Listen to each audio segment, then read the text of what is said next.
Last day. Kung si Pia po ay hindi pa makakalakad, walang trabaho in 2 years, alam niyo magkano ang pira bibitiwan namin? Bibitiwan ko?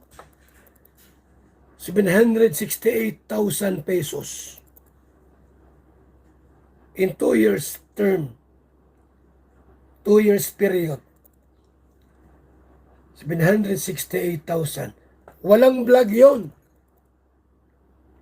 Kung may vlog man, siguro mga 2 minutes for reaction.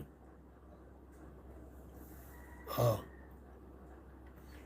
Sino ang tutulong dyan after ng libing?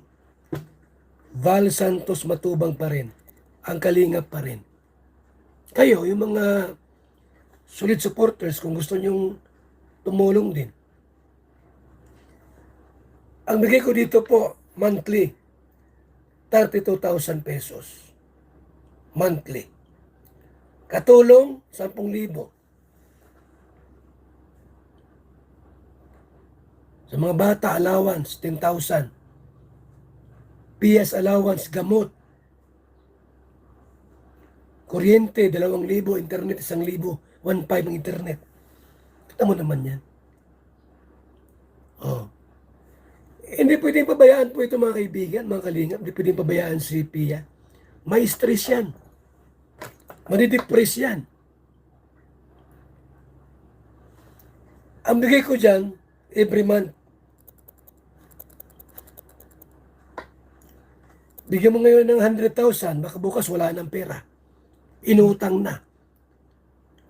May kumuha na. Iwasan po namin yon. Kasi ang pera po madaling mawala. Madaling maubos.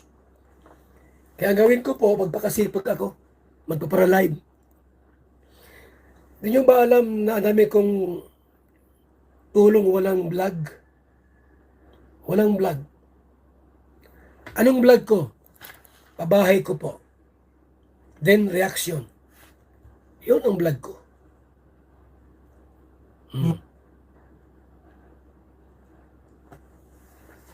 Kaya sa part ko, mahirap din po yung trabaho po natin. Akala nyo.